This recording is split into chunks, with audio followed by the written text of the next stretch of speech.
Les copains, les copines, j'espère que vous profitez de l'été pour envoyer toute la petite famille se faire chier chez belle maman, pendant que nous on s'amuse avec nos belles imprimantes. Aujourd'hui, ultime épisode de cette série palpitante de tutos sur le slicer. Enfin, j'en voyais plus le bout. Ouf. À la fin de cet épisode, on saura enfin si notre ventilateur fonctionne ou s'il nous explose juste à la gueule comme une grosse bouse. Alors je plaisante qu'à moitié, parce que les pales, elles vont tourner hyper vite, donc il suffit qu'une des pièces tournantes, le moyeu, les pales, soit mal équilibrées, et le ventilo, il pourrait commencer à vibrer, voire rentrer en résonance, voire se casser la gueule, faire des bonds. T'imaginez la gueule de ma femme, le ventilo qui fait des bonds de kangourou dans le salon. Du coup, à la fin de l'épisode, on assemble toutes les pièces qu'on a conçues et imprimées pendant cette série, et suspense. Bah oui, je vous rappelle qu'un des buts de cette série de tutos, à part faire de vous un dieu du slicer, ou une déesse, c'est de transformer cet horrible ventilo en cette merveilleuse pièce de collection hyper design, juste avec le slicer, sans logiciel de CAO. Bah oui, c'est plus motivant quand on a un but dans un tuto. Alors si vous êtes une bille en impression 3D, arrêtez tout et courez, nagez, volez, en fonction de là où vous habitez, voir les 5 épisodes précédents, et sinon vous allez rien comprendre à ce qu'on fait. Enfin bon, vous pouvez essayer, mais au cas où, allez voir les autres épisodes. Alors pas de panique, avec l'épisode 1, on part de zéro et on explique tout de façon hyper claire, sans jargon habitable, juste avec des mots simples que même lui il pourrait comprendre. Ouais, non, c'est pas un bon exemple. Que même lui il pourrait comprendre. Ouais, c'est mieux là. Alors dans cet épisode, on va non seulement concevoir les toutes dernières pièces du ventilo, mais on va aussi apprendre à utiliser les modificateurs. Et vous allez voir, c'est un outil hyper puissant. Il paraîtrait même que mal utilisé, il peut détruire l'univers en une fraction de seconde. Comme quand on croise les effluves. On va également comprendre comment utiliser intelligemment les différents types de remplissage. Vous savez, les trucs là avec des noms à coucher dehors, spirale, octagramme, courbe de Hilbert, gyroïde. Putain, mais il y a des mecs qui sont payés pour inventer ces noms, c'est pas possible. Que vous savez jamais lequel choisir, du coup vous utilisez toujours le même. Et c'est un peu con, mais on va voir pourquoi ensemble. Et on verra pourquoi vous devriez utiliser la hauteur de couche variable, notamment pour éviter les supports. Et enfin, on se penchera sur le nombre de périmètres de nos pièces et les pourcentages d'infill, parce que là aussi, je suis sûr que vous utilisez jamais cette option, alors qu'au lieu de dépenser l'argent de poche du petit dernier pour acheter du PLA fibre de carbone qui coûte un bras, vous pourrez tout aussi bien améliorer la résistance de vos pièces juste en changeant ces paramètres. Et enfin, je rappelle que cette série de tutos est valable pour tous ces slicers, donc me faites pas une scène de jalousie et détendez-vous. Il y en aura pour tout le monde. Allez, si toutes les conneries que je raconte vous inspirent, pensez à vous abonner, à liker, à commenter. Bref, la sainte trinité de la religion YouTube. Allez, c'est parti. Allez, on attaque avec le capot de notre ventilateur. On commence par créer notre cylindre. Ensuite, on évite la forme avec un volume négatif. Et clic droit, opération booléenne. Et voilà, le cylindre est évidé. Alors, petit avertissement, cette technique-là du opération booléenne, ici, évitez de l'utiliser parce qu'elle est foireuse et elle provoque souvent des erreurs, j'ai remarqué. Donc, quand vous voulez creuser d'une façon générale, faites plutôt ajouter une pièce, comme celle-ci, par exemple. Je vais la centrer. Voilà, comme ça. Donc, ajouter une pièce et passer par l'opération booléenne ici, en faisant une différence. La différence, c'est vous soustrayez la pièce verte à la pièce bleue. Donc ça revient à faire un trou, c'est la même chose. Sauf que cette technique-là, elle crée beaucoup moins de bugs dans Bamboo Studio, je sais pas pourquoi. Alors j'ai essayé avec Orca, avec les autres, c'est pareil, c'est bugué tout pareil. Donc évitez les volumes négatifs et passez plutôt par l'opération booléenne différence. Ça bug quasiment jamais avec cette technique. Alors juste un truc qu'il faut savoir avec cette technique, alors l'interface n'est pas hyper bien faite. Par exemple, je veux soustraire, donc je veux évider le cylindre extérieur, donc j'ai créé un cylindre à l'intérieur, et je clique sur différence. Ok, donc là il me propose de retirer le cylindre extérieur au cylindre intérieur, ce qui n'a pas vraiment le sens. En fait, la proposition qu'il a faite n'est pas cohérente. Donc dans ces cas-là, il faut inverser les deux volumes. Et pour ça, vous allez utiliser les deux flèches qui sont là. Vous cliquez sur les flèches, et là, vous avez vu qu'il a inversé les deux. Et là, maintenant, on a bien le cylindre extérieur moins le cylindre intérieur. Ok? Alors, si vous voulez basculer le cylindre extérieur vers à droite, vous voyez, vous pouvez pas, la flèche elle est grisée. Donc, il faut cliquer dessus, et là, ça bascule en vert clair, qui se voit quasiment pas. Et la flèche apparaît maintenant, je peux basculer de l'autre côté. D'accord? Et allez, dernier point, des fois, vous faites tout bien, vous exécutez, ça marche pas. Vous vous retrouvez exactement avec cette forme-là. Alors, il se peut que votre STL soit corrompu. Donc, dans ces cas-là, vous sélectionnez votre STL, vous faites un clic droit, réparer le modèle. Et là, il va lancer une petite routine, il répare le modèle, et en général, après, ça marche nickel. Et on crée les différents trous. Alors, le premier trou, là, en forme d'arche, en fait, la forme du trou, elle est constituée d'un cercle et d'un rectangle qu'on va fusionner. Voilà. Et on va les positionner à l'emplacement du trou. Et ensuite, on fait une soustraction de la forme du trou jaune sur la forme du cylindre bleu. Et voilà, premier trou percé. On va percer tous les autres trous qui sont autour. Pour créer tous les trous, ce qu'on va faire, c'est qu'on va ajouter notre trou oblong qu'on avait déjà utilisé dans l'épisode précédent. Si vous ne l'avez pas vu, je vous invite à aller le regarder. On va commencer par bien la positionner, comme ceci. Donc là, on a deux possibilités. Soit on fait une différence entre notre cylindre et notre pièce, ce qui va marcher, hein. On aura bien notre trou ici. Par contre, il va falloir faire la manip 16 fois si on fait ça. Donc l'autre solution, c'est avant de créer le trou, on peut dupliquer cette pièce, CTRL-C, CTRL-V, et la positionner ici. Bon là, en l'occurrence, elle sera dans le vide, mais c'est pas grave, on la laisse. CTRL-C, CTRL-V, cette fois, on l'oriente 90 degrés et on la positionne ici, donc en X0, voilà. Et on fait la même chose ici. CTRL-C, CTRL-V, et cette fois, on la monte par ici. Vous voyez bien que si on lance l'opération de soustraction, ça va nous créer les trois trous. Démonstration. Et voilà, on a nos trois trous. Ce que je peux faire maintenant, c'est assembler ces quatre trous pour former une pièce unique. Et cette pièce, CTRL-C, CTRL-V, je la fais tourner de 22,5 degrés. Voilà, et je recommence. CTRL-C, CTRL-V, rotation de 22,5. Voilà, et encore une fois, CTRL-C, CTRL-V, rotation 22,5. Et voilà, normalement, j'ai tous mes trous. Et voilà, on a bien tous nos trous d'aération qui ont été créés en une seule opération. C'est top, hein? Ensuite, on va créer ce trou. On crée un cylindre. On le positionne. Et on le perce. Ok pour cette pièce. Ensuite, on s'attaque au dôme. Donc, on va créer la sphère. On va la couper en deux. Ok, voilà. Maintenant, on va les vider avec une demi-sphère en volume négatif, 3% plus petite, et on va pouvoir créer une demi-coque. Toutes les pièces sont positionnées, il manque plus que faire les trous d'aération sur le dessus. On va s'y prendre de la même façon que pour cela.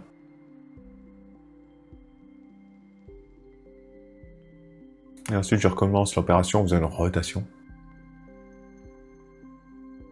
Ok, on recommence. Et voilà. Il manque plus qu'à créer le pion au milieu pour venir mettre la vis de fixation. On va le créer sur un plateau séparé. Ok, donc on a créé notre forme. Plus qu'à le positionner ici. Ah, il faut également qu'on perce un trou ici.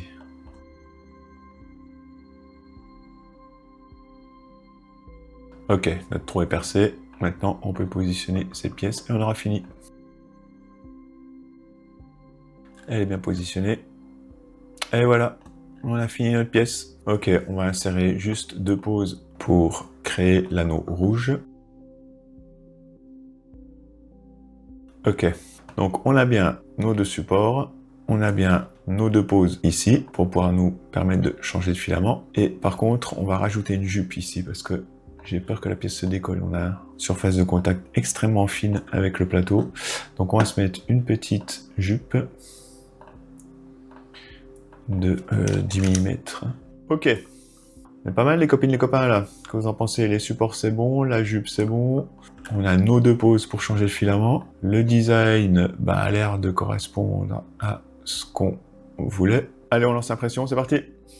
Alors là, pour le coup, l'impression a complètement foiré, en fait. Alors le support qui devait maintenir le pion central là sous le dôme s'est cassé pendant l'impression, et du coup la pièce est foirée. Alors ce que j'ai fait pour éviter que le problème se reproduise, c'est que j'ai coupé la pièce en deux et que je l'ai imprimée en deux fois. Et ensuite, j'ai recollé les deux pièces ensemble. Du coup, tout ça, c'est pas dû au problème de modélisation avec le slicer, hein. C'est juste la pièce qui était pas hyper optimisée pour être imprimée d'un seul coup. Alors avant de passer à la prochaine pièce, je voudrais introduire la notion de modificateur. On n'en a pas encore parlé, c'est hyper puissant.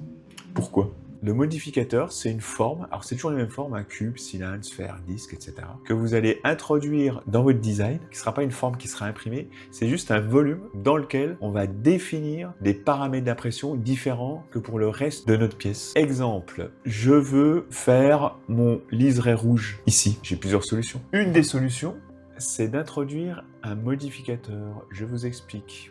Ajouter un modificateur cylindre. Il apparaît le cylindre, on va le dimensionner comme on a dimensionné toutes les pièces jusqu'à maintenant. On va le positionner à la hauteur où on veut faire apparaître notre liseré. Et toute la matière qui sera incluse dans ce modificateur répondra aux paramètres qu'on va définir pour ce modificateur. Bon, lui, il s'appelle cylindre générique. Pour que ça soit un peu plus clair, on va l'appeler couronne rouge. Et ensuite, donc ce modificateur couronne rouge, on va pouvoir lui attribuer des paramètres particuliers. Par exemple, si j'introduis une nouvelle couleur ici, générique PLA rouge, je peux lui dire, mon modificateur, je veux qu'il soit imprimé en rouge, d'accord? Et si je tranche le plateau, vous voyez que toutes les couches qui sont incluses dans le modificateur sont peintes en rouge, d'accord?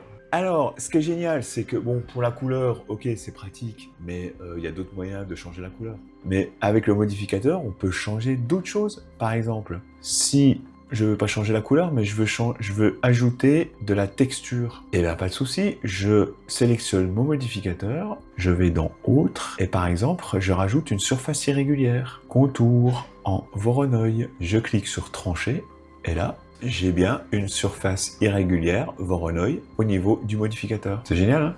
Et uniquement à cet endroit-là. Avec le modificateur, vous pouvez changer énormément de choses. Vous pouvez changer, par exemple, la densité de remplissage, ou le nombre de parois également, ou la vitesse. Si vous voulez à un moment donné ralentir pour laisser le temps au filament de refroidir sur une certaine partie de votre pièce, vous pouvez régler ça ici, d'accord?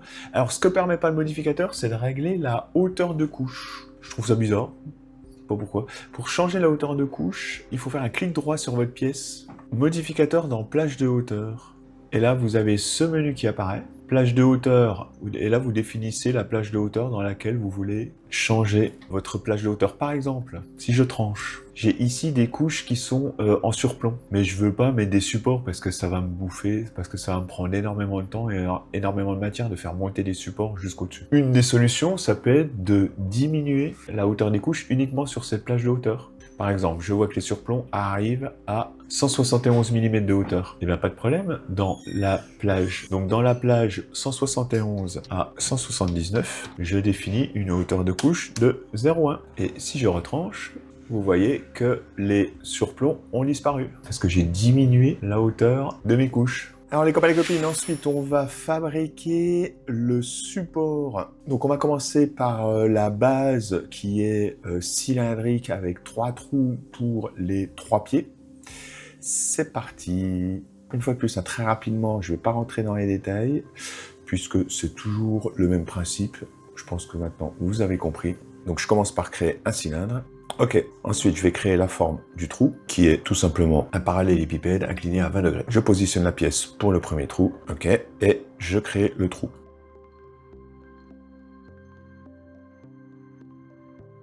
Et voilà, notre premier trou est fait. Maintenant, il nous faut 2 autres trous en faisant une rotation de 120 degrés. Donc il y en aura un ici et un là.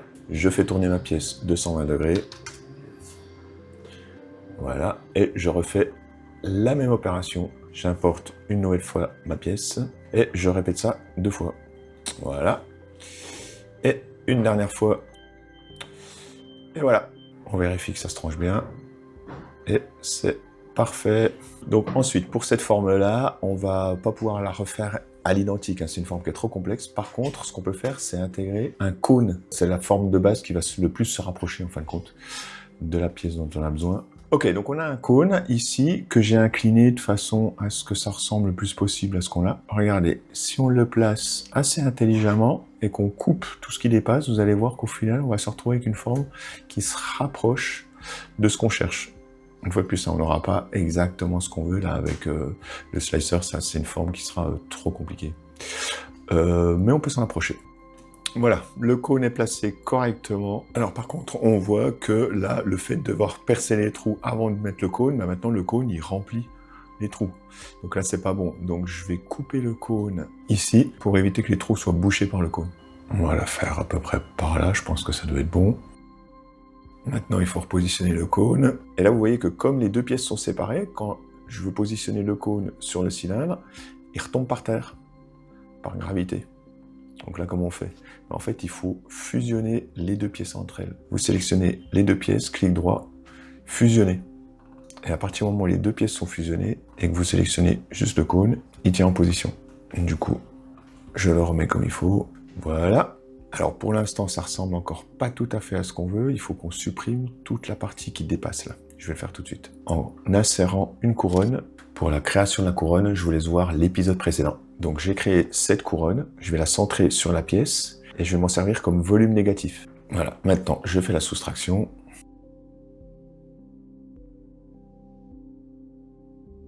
Et voilà, on a une soustraction qui est pas mal du tout. On commence, vous voyez, on commence à voir un petit peu la forme qui se dégage. Alors une fois de plus, hein, on n'aura pas la forme exacte qu'on cherche, mais je trouve qu'avec les moyens du bord, on est pas mal, les amis. Alors ensuite, il faut qu'on coupe le dessus, là. Voilà.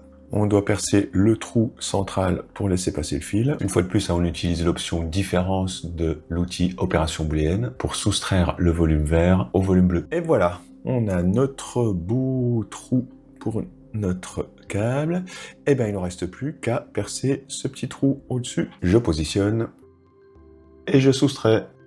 Et voilà, on a fini notre pièce.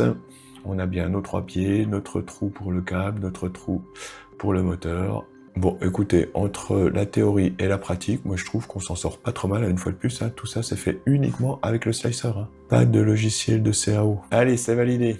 On tranche pour voir si ça se passe bien. Et on est bon. Bon, on a quand même 7 heures d'impression. Ah oui, alors, autre chose, vous voyez la couture ici. Est-ce qu'elle est à la bonne place? Ici, elle va beaucoup se voir. Idéalement, il faudrait la placer ici, sur cette arête. Elle se verra moins. Donc, on va peindre la couture avec cette option ici. Peinture des jointures. On va tout simplement suivre le contour à la main.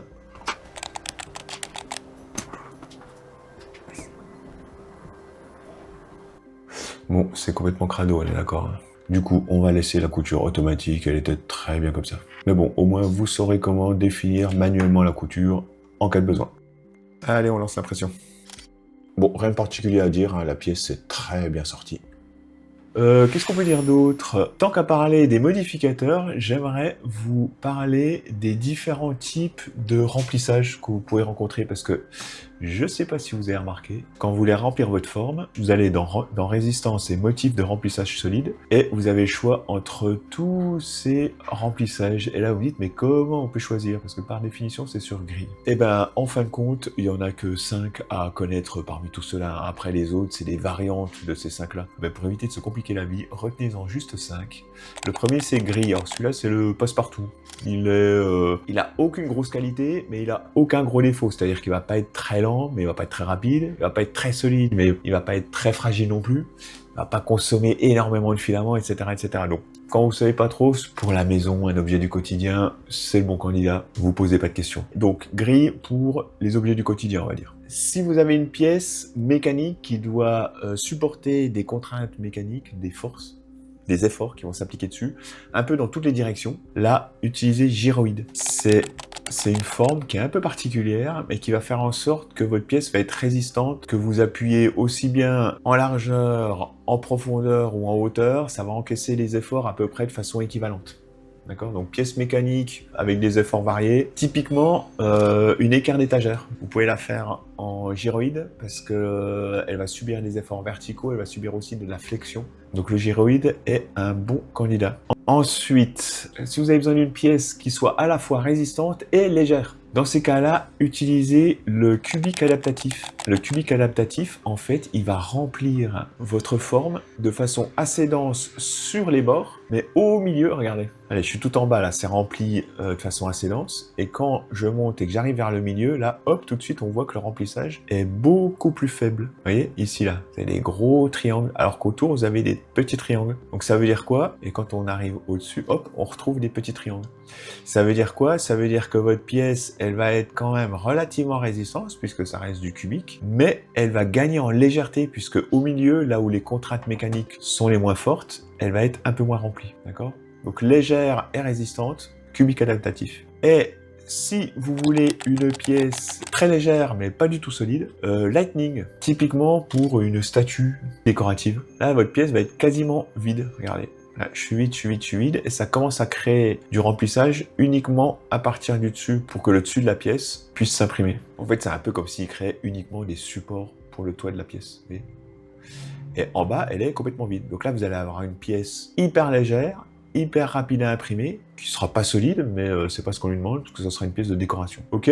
Et alors, la dernière, c'est la concentrique. Ça, celle-là, il va falloir l'utiliser plutôt si vous imprimez, par exemple, des pneus en TPU. Le TPU va se déformer, mais elle va se déformer de façon concentrique, et ça va beaucoup mieux répartir les efforts, donc votre pièce sera plus résistante. Allez, on enchaîne avec ce magnifique porte-pale, qui n'est ni plus ni moins qu'un cylindre évidé, avec un cylindre à l'intérieur, un trou à l'intérieur, et des petits trous sur les côtés, carrés. Pour porter les pales, c'est parti, on commence par le cylindre. Ok, alors faut qu'on crée maintenant ces trous rectangulaires pour insérer les 5 pales. Donc on va procéder de la même façon que tout à l'heure, on va créer un trou, on tourne la pièce de 72 degrés, on reperce un trou, 72, un trou, 72, un trou, etc. C'est parti. Voilà, le trou pour les pales, c'est un parallélépipède incliné à 25 degrés. Je le positionne, voilà, il est positionné. On fait l'opération booléenne de soustraction.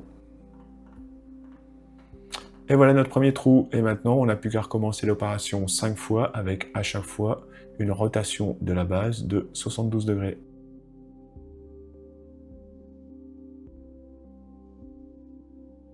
Et voilà, on a nos 5 trous pour nos pales. On peut maintenant s'occuper de vider l'intérieur du porte-pale. On va créer un cylindre et on va faire un enlèvement de matière. Ok, notre pièce est centrée, on la soustrait.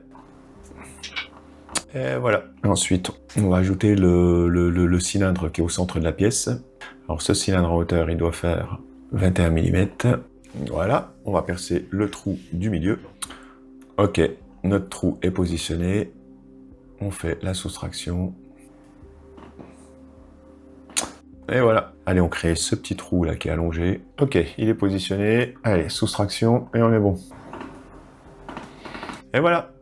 On a créé notre pièce. Allez, on tranche et on imprime. Et l'impression sort nickel. Allez, maintenant on passe à la pale.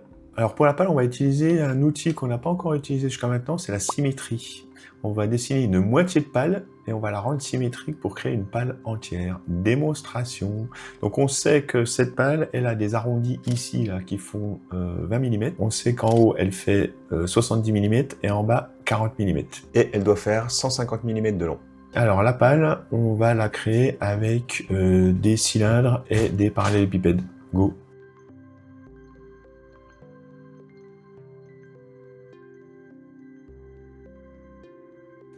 Ok, donc on a notre forme de base qui est constituée en fait de ce rond, ce rond, ce rectangle et ce rectangle. Et au final, on crée cette forme. Maintenant, il faut ici la couper là, pour avoir cet effet là, de biseauté qu'on a sur les pales d'origine. On sait qu'à la base, ça doit faire 40. Donc on va se mettre un petit repère. Je crée ce petit repère jaune, il est factice, c'est uniquement pour avoir un repère pour couper la pièce. Cette coupe-là, ici, là, on va la faire un peu au jugé à la main. Et j'aimerais bien qu'elle soit symétrique. Donc si je la fais d'un côté à la main et de l'autre côté à la main, ça va pas être exactement symétrique. Donc ce que je vais faire, c'est que je vais faire une coupe. Je vais couper la pièce en deux. Je vais faire un côté. Et ensuite, je ferai une symétrie pour recréer la pièce. Je sais pas si c'est clair pour vous, ça l'est pour moi. Vous allez peut-être comprendre une fois que j'aurai fait la manip. Donc, je coupe la pièce en deux. Pour couper la pièce en deux, et je garde qu'une moitié. Ensuite, je vais créer cette coupe ici, qui va être à la main, parce que j'ai pas d'outil précis pour la faire. Ok, là on est bien. Je fais ma coupe. Voilà. Ensuite, ça, j'en ai plus besoin. Je le supprime. Et maintenant, je sauvegarde cette pièce-là en un STL. Alors ensuite, la symétrie, clic droit sur la pièce, symétrie. Alors suivant les 3 axes, moi c'est suivant l'axe X, hop, et vous voyez que la pièce s'est retournée. Et maintenant, j'ai plus qu'à importer ma deuxième pièce. Ok, et voilà, et j'ai mes 2 demi-pales. Maintenant, faut les assembler, mes 2 demi-pales. Comment je fais? Je les positionne comme il faut. Ok, je les ai mis à la même hauteur. Ensuite, comment je les fais se toucher ces 2 pales? En fin de compte, c'est pas compliqué, il suffit de mesurer la distance entre les deux. 3,541. Et ensuite, il suffit de prendre la pale de droite et de la bouger de 3,541 vers la gauche. Tout bête, hein? Et voilà. Hop. Ok, donc on a notre pale de base. Par contre, on voit que notre pale, elle est arrondie à cet endroit-là. Donc, on va faire une découpe arrondie. Voilà, notre rond est bien positionné. On fait la découpe. Voilà. Maintenant, il faut rajouter ce petit cube-là qui va permettre de fixer la pale sur le moyeu. Ok, on a notre petit parallélépipède. Maintenant, on voit que cette partie-là est arrondie sur la vraie pièce. Donc, on va créer une découpe arrondie. Comme d'habitude, j'ai créé une couronne avec 2 cylindres. Et on va l'utiliser pour soustraire de la matière à notre pale. Ok, elle est bien positionnée. Notre couronne est bien positionnée. Maintenant, on va faire la soustraction. Et voilà, on a bien notre bord arrondi. Tout est arrondi, tout est parfait. Ça se passe bien au niveau du tranchage. On imprime. Et la pièce est parfaite. Dernière chose, avec les modificateurs, par exemple celui-ci, que je place ici, vous allez également pouvoir modifier les nombres de parois. Alors pourquoi je parle du nombre de parois? J'en reviens à la solidité des pièces mécaniques. Solidité des pièces mécaniques, ça dépend évidemment du pourcentage d'infill, mais également du nombre de parois. Et le nombre de parois, alors les parois c'est quoi? Si j'imprime cette pièce-là, et que j'imprime à 5 parois, et bien vous voyez qu'à l'extérieur, vous avez 5 parois. C'est ça les parois. C'est tout ce qui concerne l'extérieur de votre objet. Et en fait, en mécanique, ce qui est très important pour la solidité d'un objet, c'est le remplissage, mais c'est également l'épaisseur de la paroi. L'épaisseur de la paroi intervient de façon plus importante sur la solidité d'une pièce que l'intérieur. Donc, quand vous voulez augmenter la solidité d'une pièce, vous augmentez le nombre de parois, vous augmentez le pourcentage d'infill et vous choisissez l'infill qui va bien. Alors, si vous n'avez pas les ordres de grandeur en tête, une bonne base de départ, ça peut être la règle de 2, 4, 6. Alors, à titre d'exemple, pour une pièce classique du quotidien, pour la maison, 2 parois et 20% d'infill. Ça suffit largement. Ensuite, si vous voulez une pièce un peu plus solide, vous passez à 4 parois et 40% d'infill. Et ensuite, si vraiment vous voulez une pièce extrêmement solide, vous passez à 6 parois et 60% d'infill. Au-delà de 60% d'infill et au-delà de 6 parois, vous allez dépenser beaucoup plus de matière et beaucoup plus de temps d'impression pour un gain qui au final sera très faible. Donc dépassez pas les 6 parois, les 60%, restez en deçà, d'accord? Et donc du coup, avec les modificateurs, vous allez pouvoir modifier tous ces paramètres. Vous allez pouvoir modifier le nombre de parois, la densité de remplissage, uniquement sur une partie de votre pièce. Par exemple, je veux que la base de ma pièce soit hyper lourde, hyper solide. Je vous explique pas pourquoi. Densité de remplissage 50, nombre de parois 6 pour le cylindre. Et pour le cylindre, par contre, là, je veux que ça soit très léger, donc je mets 15 et 20%. Et quand j'imprime, vous voyez que la partie supérieure est bien à 2 parois et 15% d'infill. Et dès que j'arrive vers en dessous du modificateur, je passe bien à 5 parois et 50% d'infill. Et je peux cumuler les modifications sur le modificateur. Par exemple, si je veux que, en plus, au niveau du modificateur, j'ai une surface irrégulière en Voronoi et une couleur rouge. Voilà. Et également un remplissage différent, par exemple un gyroïde, parce que je veux que ça soit lourd, costaud. Et si je tranche, j'ai bien ma texture Voronoi, j'ai bien mon remplissage en gyroïde à 50%. Alors autant vous dire que cette pièce-là, elle va être costaud. Ça, c'est pour faire un tabouret pour belle maman. Courage, petit tabouret. J'ai bien mes 5 parois. Et au-dessus du modificateur, je rebascule sur une surface lisse, un infill à 50%, 2 parois, et normalement, je dois avoir une couleur blanche pour la partie supérieure et rouge pour le modificateur. Vous avez vu? Donc le modificateur, c'est vraiment génial pour adapter les paramètres d'impression dans une zone particulière. Je l'ai fait à l'extérieur, mais j'aurais pu faire également un modificateur juste au centre de mon cylindre, par exemple, pour X ou Y raison. Et voilà, donc le noyau de mon cylindre, lui, il serait avec 5 parois en gyroïde rouge. Vous voyez? En fait, on crée une pièce dans la pièce, hein, quasiment, avec ses propriétés, ses paramètres d'impression spécifiques. C'est hyper puissant. Bon, ensuite, les amis, on va faire l'avant-dernière pièce, qui est une pièce assez simple. Il y a une difficulté, c'est qu'il y a ce chanfrein à l'extérieur qui va nous demander une petite astuce, vous allez voir ça tout de suite. On va d'abord commencer par créer un cylindre et un cône à la bonne taille, et on va centrer le cône sur le cylindre, voilà. On va le positionner correctement en hauteur, ok, on fusionne les deux pièces ensemble, et on va retirer le volume du cône au volume du cylindre.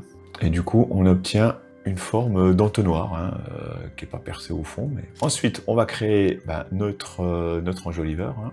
Ok, et maintenant, on va venir placer notre cône de découpe sur l'enjoliveur. Ok, maintenant, on va le déplacer un tout petit peu en hauteur. Alors, il faut d'abord fusionner les deux objets. Voilà. Et maintenant, en plaçant notre cône de découpe à 35 mm de haut, vous me voyez venir? Là, normalement, si on découpe le cylindre avec notre cône, on va obtenir le chanfrein qu'on recherchait. Et voilà, vous avez vu? Ça marche bien, hein? Ok, maintenant qu'on a ça, il n'y a plus qu'à s'occuper de l'intérieur de notre cylindre. On va créer un volume de découpe. Ok, et maintenant, on fait notre découpe. Voilà, parfait. Ensuite, on crée notre plot à l'intérieur. Ok, c'est bon, on a placé notre plot. Maintenant, il n'y a plus qu'à le percer. Notre cylindre de perçage est bien positionné. On fait la découpe. Et voilà, ça se présente bien. On imprime. Écoutez, la pièce sort nickel. Allez, pour finir rapidement, on fait ce petit bitonio là qui sert à basculer le ventilateur en mode oscillant. Bon, en sachant que sur mon ventilateur, le mécanisme oscillant est cassé. Donc ça servira à rien, mais c'est juste que si on fait pas ce bitonio, il y aura un trou. Donc on va faire juste un tube et une sphère, et on va mettre la sphère sur le dessus du tube, et ça fera le job. On colle la sphère ici, et voilà, on a notre beau tube. Et ensuite, on va juste percer le trou du dessous, on le centre. Hop, il est bien positionné et on fait la soustraction comme d'habitude. Et voilà, on a notre petit bitonio. Enfin le gros moment de vérité. On assemble enfin notre ventilateur. On commence par fixer les 3 pieds sur les jambes en bois avec des vis à bois tout simplement. Et l'assemblage est nickel. Ensuite, on monte les 3 jambes sur le corps du ventilateur. Là aussi, ça fit parfaitement, rien à redire. Et le résultat est plutôt pas mal. Bon, pour l'instant, ça se présente bien notre affaire. Ensuite, je monte le moteur du ventilateur sur le support. Et je fixe avec 4 vis le support de la grille sur le moteur. Et là, pareil, rien à signaler, tout fit parfaitement. Ensuite, je clippe le capot et je le fixe avec une vis. Alors ensuite, on vient emboîter les 5 pales sur le moyeu. Elles s'enfoncent en force. Je vais les laisser comme ça pour l'instant. Et quand j'aurai tout validé, je mettrai un point de colle pour éviter que le doudou de ma fille finisse décapité par une pale. Reste plus qu'à monter les hélices sur le moteur. Et ensuite fixer le tout en vissant l'enjoliveur. Je remonte la grille. Et le petit bitonio. Et c'est fini! On a fini notre ventilateur designé uniquement avec Bamboo Studio. Bon, alors maintenant, ça va être un peu l'heure de vérité. Hein. Est-ce que ça va prendre feu? Est-ce qu'il va faire des bonds de kangourou? Est-ce qu'il va faire du vent?